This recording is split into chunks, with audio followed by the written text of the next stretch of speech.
delight to be here tonight, and an absolute pleasure to have our leader in town.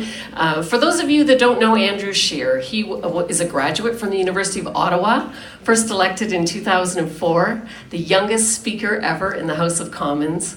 And he has had a seasoned political career. He's young, he's positive, he's uniting the party. Ladies and gentlemen, the next Prime Minister of Canada, Andrew Scheer.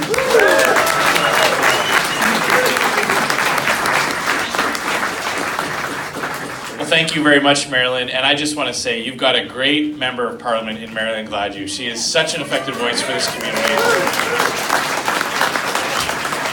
She always comes to caucus with something to say on national issues, and she's also a very loud and strong voice for local issues that are affecting Sarnia as well, and we sure appreciate that. I don't know if the Liberal cabinet ministers appreciate it as much as her Conservative colleagues, but then that's what we're there for in the first place. So thank you very much, Marilyn, for organizing this, and thank you for being here. This is a great opportunity for me just to get out and introduce myself. I have been leader of the party for about 9 months now, but there's still so many places I need to get to. This is such a wonderful country. It's very large, places from east to west. My family is from Saskatchewan. I was born in Ottawa and met a girl from Regina when I was going through university.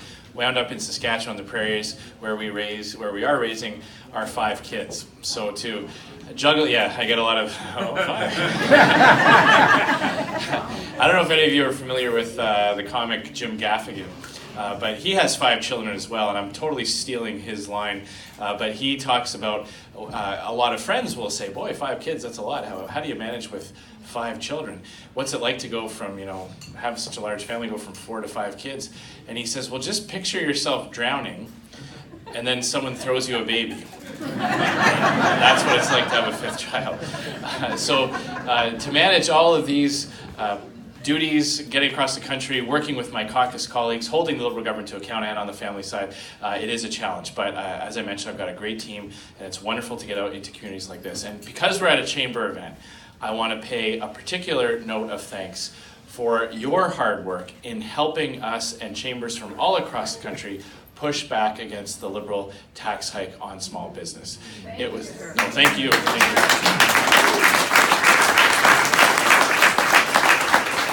Watching everyone come together. Justin Trudeau usually divides Canadians. He usually plays a lot of identity politics, trying to pit one region against the other or one demographic against the other. That is what he does. But he managed to unite Canadians from all across the country with this terrible idea to raise taxes and make life harder for the entrepreneurs and risk takers that create jobs in our community.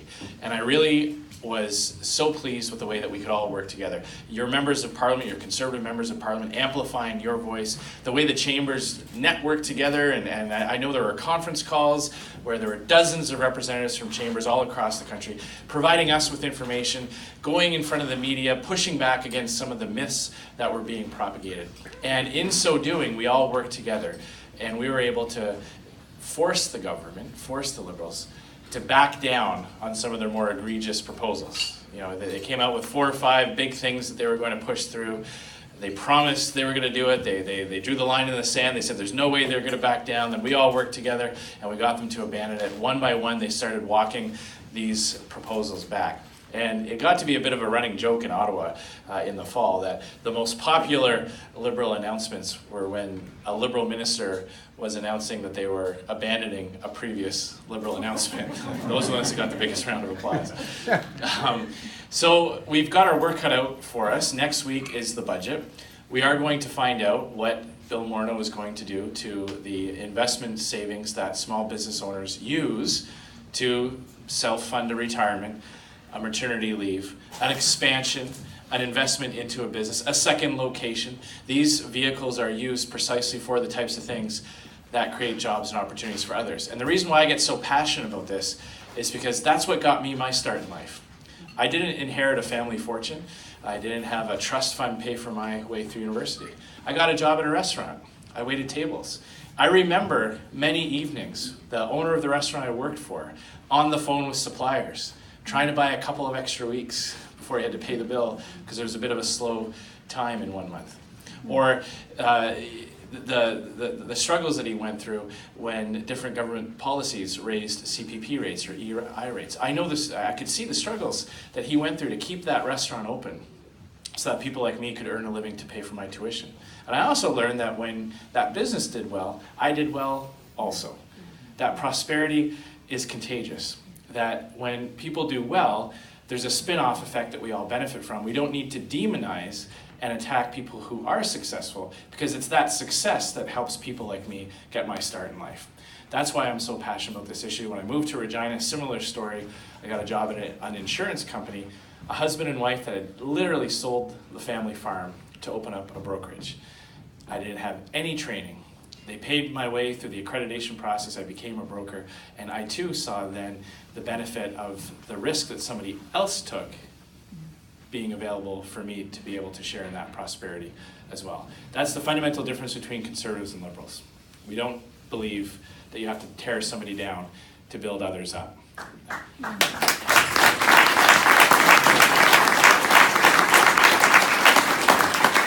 There's so much I could talk about, but I was told this was a 5 to 7, not a 5 to 9. So I'll keep my remarks brief. But we are watching for a few things. Next week, we're going to find out how much money this government is borrowing from future generations of Canadians.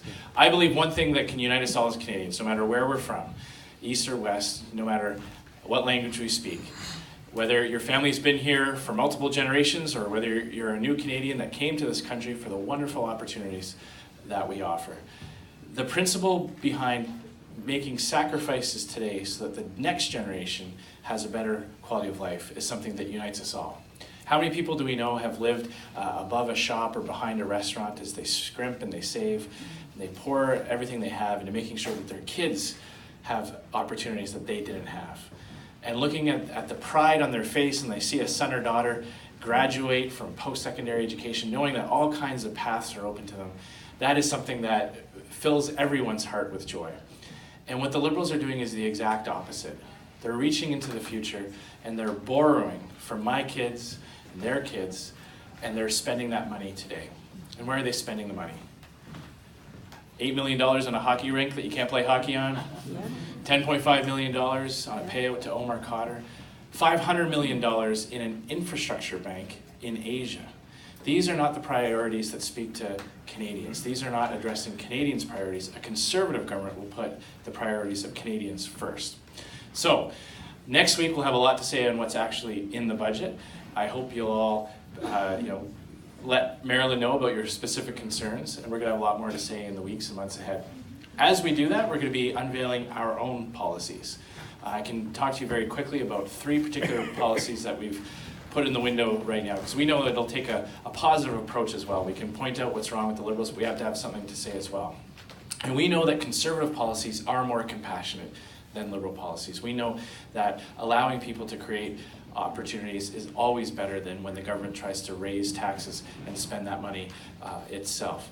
So my colleague Pierre Poliver has a bill to ensure that Canadians on disabilities, when they work, that it always is beneficial that they work. In other words, removing the barriers to work for Canadians with disabilities. Often, someone with a disability who is on different kinds of provincial benefits gets those benefits clawed back when they enter the workforce. They would like to work, they're able to work, but every time they do that, they get their benefits clawed back. Our bill would make sure that it always pays to work. And for those individuals who are able to, when they go out and earn that extra money in the workplace, our bill would make sure that they don't lose money for doing that. They are able to keep the reward of their hard work. Maxime Bernier, another colleague of mine, has brought in a bill to make sure that when private companies, when businesses get loans from the government, that is transparent. In other words, that we publicize and we show Canadians whether or not those loans have actually been repaid. So when Bombardier gets a massive loan, we can tell if they're actually paying the loan back. And my own private member's bill will make EI, maternity and paternity benefits tax-free. When parents make that sacrifice to have children, they forego 45% of their income. And after paying into a system all those years, when they take that critical first year off, we believe that those benefits should be tax-free. That's some of the examples that we're talking about to support families, to have a compassionate response to social issues that are facing this country, and to make sure that government is always accountable with the money that it takes out of your pocket. That's a positive Conservative message we know will create prosperity that will lift the lives of Canadians from everywhere, from coast to coast. I hope it'll resonate with you. I'm counting on your support in the next election, and it's just been such a pleasure to come to this Sarnia and share this positive vision with you this evening. Thanks very much.